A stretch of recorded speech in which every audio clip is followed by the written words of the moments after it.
Research and Analysis at S&P Global Commodity Insights, now joining us. Mr. Wang, thank you so much for taking your time out and joining us here on ET Now. And first up, let's start with Strait of Hormuz.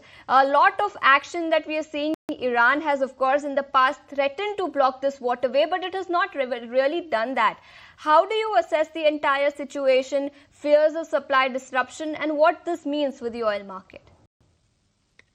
Thanks for having me, Shesha. Indeed, in the past 4 days at least, we saw huge volatility of the oil prices spiking up and down the oil prices globally. And I think a very good example this morning is really about the ship collisions happened outside of the UAE. Actually has been causing a lot of knee-jerk reactions of the oil prices in the past few hours, but eventually ended up with an accidental collisions rather than being related with the warfares now.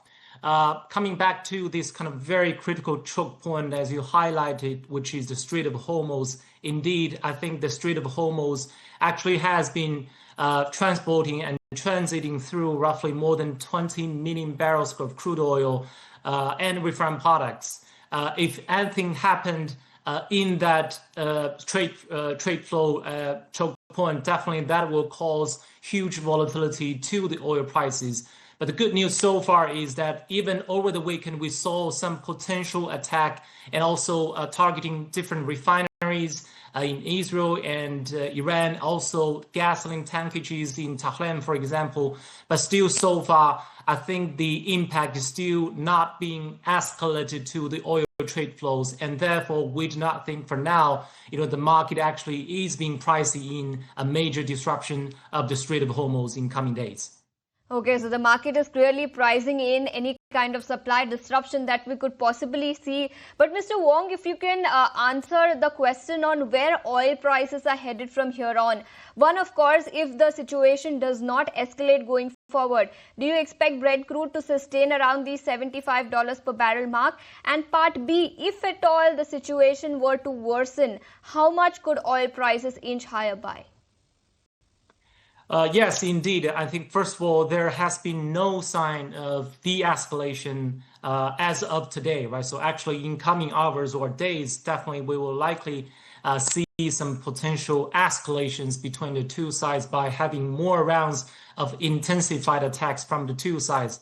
And therefore, in the very near term, as we highlight in our first take analysis, this will definitely be very bullish for oil prices and also for the gas prices as well. And then possibly we will not be surprised in coming days or hours if oil prices will spike up above 75 or even 80 US dollars per barrel because of that very bullish sentiment in the market. But in the long run, right, so if we're looking at the stability of the supply, if there's no major disruption happened to the supply of the oil coming from the Middle East regions, we think eventually that will come back to the fundamental driven dynamics, which is definitely the oil prices will be going down and softened throughout the fourth quarter of this year, more driven by a surplus supply generated by more barrels if OPEC Plus to push more supply back into the market, and also the potential weakened demand in Q4 of this year on a combination of the trade tariff as well as the the other seasonal factors when we're starting into the fourth quarter of this year. So it is highly likely if there will be no major disruption coming in coming months, we will end up with a relatively lower 50 US dollars per barrel for Dated Brent by the end of this year. Okay, so oil prices could fall further if the situation doesn't escalate. But I also wanted your thoughts on the recent OPEC Plus decision.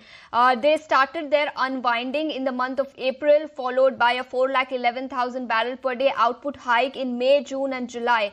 There are also reports which suggest that this could continue for the months of August and September as well. Given the backdrop of what's happening geopolitically right now, how do you assess OPEC Plus's decision and possible output hike that could come into the market over the next few months? First of all, in our base case, we still continue to see that OPEC Plus will continuously add additional 411,000 barrels per day of supply into the market in coming 2 months. And that is based on the assumption that there will be no major disruption of oil supply and also the trade flows in coming month. And having said that, right, so we will also see the huge summer burn season, for example, the crude oil burn by the power generation sector in the Middle East region, in the South Asia region, all of that will be helping mask or obscure the additional supply released by the OPEC Plus in the month. And this is not to mention that we will see an increasing refinery runs after maintenance seasons driven by improved refining margins. All in that, I think, is partially the reason why OPEC see there's no imminent threat to the demand in the summertime. But again, as we highlighted in the beginning, right? So in our base case, if OPEC Plus continues to push more barrels, in coming 2 months, and in September or October, when the sense of demand is being gradually waning down, we will start to see the stock building, and then that will be the turning point for the oil prices to get softened. So you expect OPEC Plus to add 411,000 barrels per day in the coming months as well, apart from the announcement that has already come through. But also wanted your thoughts on the Chinese economy and the kind of impact it could have on the global oil market. China being the biggest importer of Brent crude, recently it also signed a deal with the US. It was not directly related to oil, but what kind of impact do you see on the Chinese economy of the geopolitical tension and its impact on oil market going forward?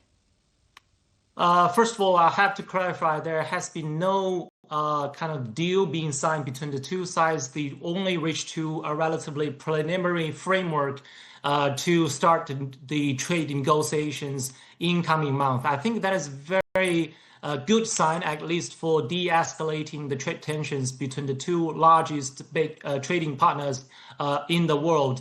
And talking about the economy, I think for China's case, definitely there's a lot of mixed messages. But overall, I think the key message for China is, the government has actually been realizing the downward pressure, not only coming from the trade war, but also from the other issues like the rising debt issues of the local government, and also the real estate sectors has been facing the surging debt issues in the past few months and years. So all of that actually has been pushing China's government to release more stimulus packages to cushion out that potential downward pressure from the economic growth. But having said that, right, so if we're talking about oil related to the China, I think our key message is very clear. That is, in the long run, the demand growth globally actually will not be only driven by China, but also by the other key major OECD Asian countries and also the non-OECD countries, primarily India. That is because majority of the refined product demand, for example, gasoline and gas oil in China, actually already peaked in 2023 and 2024. Respectively. So all of that actually will be giving a less incremental growth driven by China's oil demand in coming years. So barring China, several other countries, developing countries, will contribute to oil markets demand growth going forward. That's the word coming in. But apart from that, apart from the geopolitical tension that the world is facing right now, where do you see oil prices headed, and what do fundamentals justify? If at all these oil prices and its impact were not to play out, where do you see oil prices headed in the near term?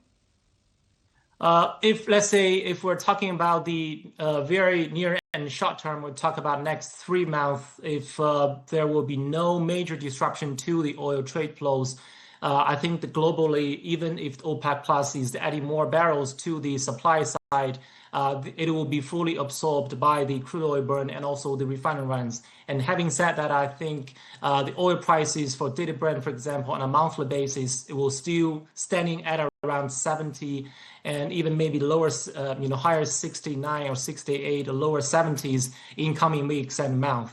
But again, right, so if gradually we will see more surplus generated by additional supply from OPEC and a weakened demand from the other emerging countries in Q4, oil prices by the end of this year for dated Brent will likely reach to the low 50s. Okay, so oil prices could head to low 50s level. That's the word coming in. Mr. Wang, thank you so much for taking your time out and joining us here on ET Now. And